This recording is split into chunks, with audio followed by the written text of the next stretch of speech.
Now, I know some of you already know this story, but what we have to do is we have to bring the new people up to date. Those of you who may have missed my 500-mile review and my main gripe with the Wired Freedom, of course, which is what? The battery. The battery, right? We talked about how when we first got this bike, it was charging up to 67, maybe 67.1 volts. And since that time, since the first week of February of ownership, it's slowly been decreasing to 66.7, 66.6. I've seen it bounce between 66.6, even 66.5, and that we're talking pulling it off of a charger, right? So let's take a look. Let's see where we're at today. I don't know what it's going to say, but let's give it a shot because we're going to do some things here. Now, bear with me. Got a green light, right? Plugged in, so we're going to pull this off, right? Off the charger. So let's take a look at our starting point today. See if you can see that. All right, what do we have? 66.7, 66. So it's bouncing, 66.7, 66.6. So, you know, it's not that much of a dip, but to me, it's an issue because where am I going to be a year from now? And you guys know, and I've said this before, and I'll say it again, if it gets to where it doesn't charge past 66.5, this bike goes to charity. All right, this bike goes to charity, and I'm going to buy another bike. I'm not saying I wouldn't buy another Wired, but I'm definitely going to peruse the market, so to speak. But, you know, I thought to myself, you know, to give away a $2,500 bike and then to turn around and buy another $2,500 bike, at least, it's at least $2,500 because we don't do slow around here. We like power, we like acceleration. So, you know, we're looking at a $5,000 plus kind of, well, sort of an expenditure. And I'm thinking to myself, before I go doing something so foolishly, let's talk to Steve at Wired. So me and Steve have been kind of going back and forth and doing some diagnosing. I understand it's kind of hard to diagnose, you know, something that's right, not before your very eyes and in your hands, but we did some testing, and I'm going to show you what we did. So let's do this. So we've got 66.6 here. Now it's settled down. It's not even bouncing to 7. So it's already dropped a little bit. So I'm going to try to do this one-handed without stopping the film because I don't want anybody to accuse me of any, you know, hold on a second. I'm going to bang you around. There we go. Hopefully you're still recording. I don't want to be accused of any, you know, video manipulation or anything because that's not, you know, hey. It's not like I'm a big powerhouse channel. Turn on the multimeter. So 66.6, right? Let's go ahead. Oops, I don't want that one. I want this one. Okay. Get it in there. Get in there. All right, but look, the battery is 67. So the battery, in my opinion, appears to be in good order, you know? So that's where we're at. Now let me show you some things. So there's a differential between fully charged and a display when it's, you know, and what we find out number-wise. Let's see what happens when we run it down. So I ran it down the other day. I ran it down to where it was 55.8 cold, right? So, but then when I tested it with the multimeter, it actually showed 56.1. So even at a decreased or a lower voltage setting, we still have that differential. So in talking with Steve, what he recommended I give a shot is replacing the display. So I didn't get the feeling that he was overly, absolutely 100% confident that that was the issue.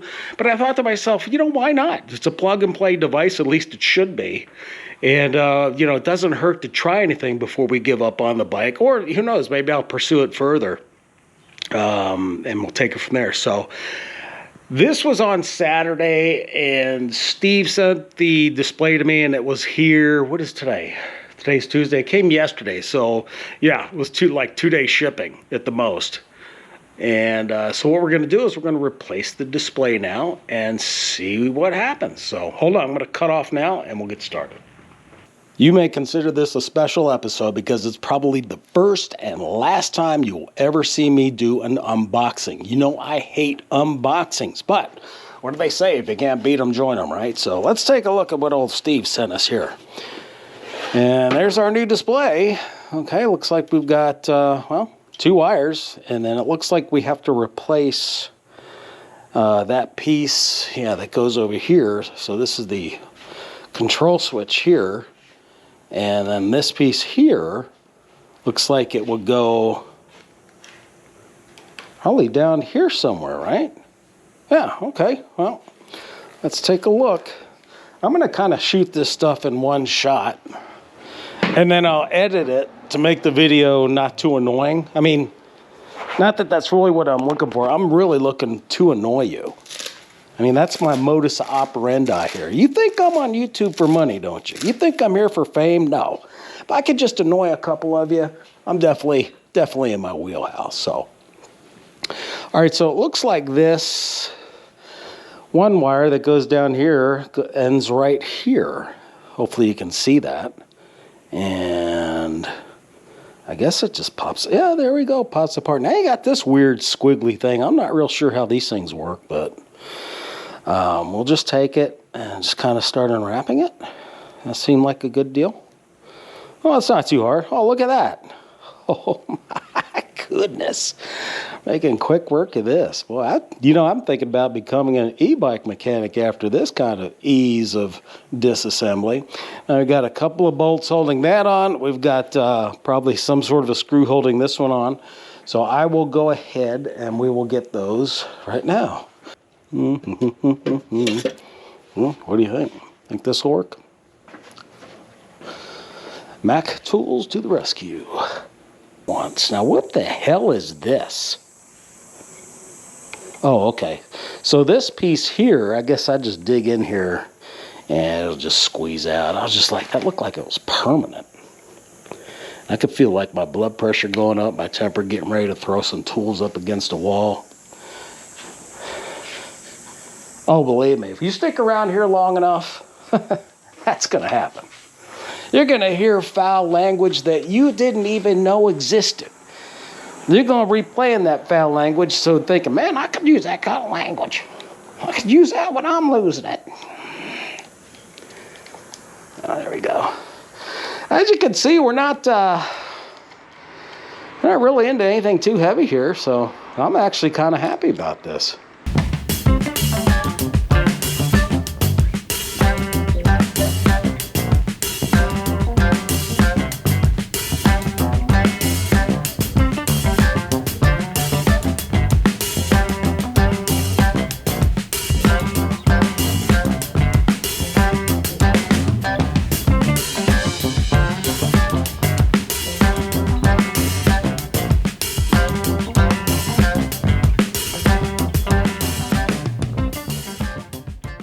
So, first thing you want to do is put a battery in it, right? All right. Oh my God. Oh. Man, is it full? This thing is fully charged. I can feel it in its weight. All right, let's take a look and see what we got. Power on. Hey, it's upside down. Upside down or not, it's still showing 66.6. So what does that tell me? It tells me that I don't think the battery or the display is the issue. So with that being said, I'm actually going to pull this display back off and I'm going to put my old one back on because my old one has all the total mileage and things of that nature. So there we go, guys. That's the end of the video. The attempt to rectify the increasing sagging voltage on a fresh charge of this battery is not panning out. So let that be a lesson to you. I hope you found this useful in a way that it shows you what isn't useful if you have similar problems like we're having here at the Last Resort. Yeah, I know. I told you we were closing the video, Ruger's Last Resort, blah, blah, blah. But I'm going to do a little epilogue, so let's go.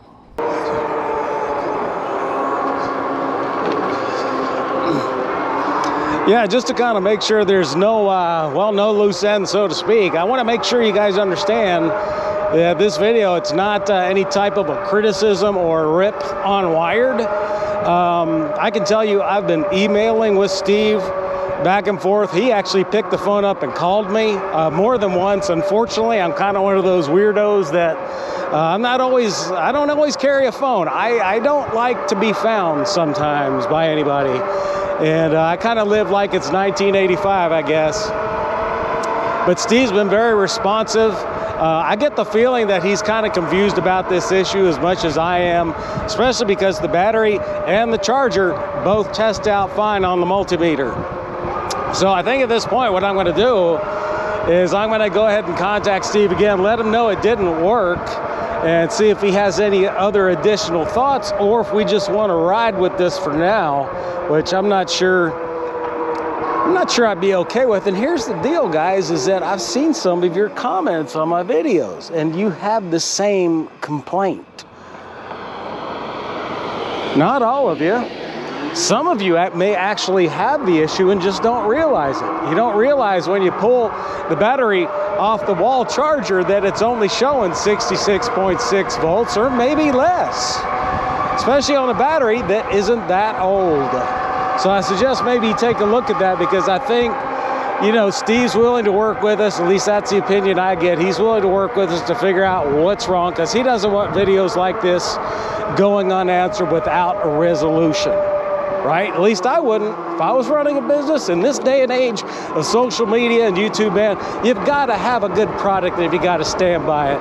And I feel like at this point I can safely say that, you know, Wired and Steve, they're standing by this product and helping me. But anyway, folks, that's my epilogue. I think that's about all I've got for you today. I think the next video we do is going to actually be a ride. It's going to be a ride in a place we have not done before. And I think you'll find it pretty enjoyable. You know, and if you don't like it, if you give me a bunch of nasty comments and down thumbs, I'm going to make another grill video. Yeah, that's right. If you don't act right and be nice to me, I'll make another grill video. Don't think I won't. Okay, don't go there.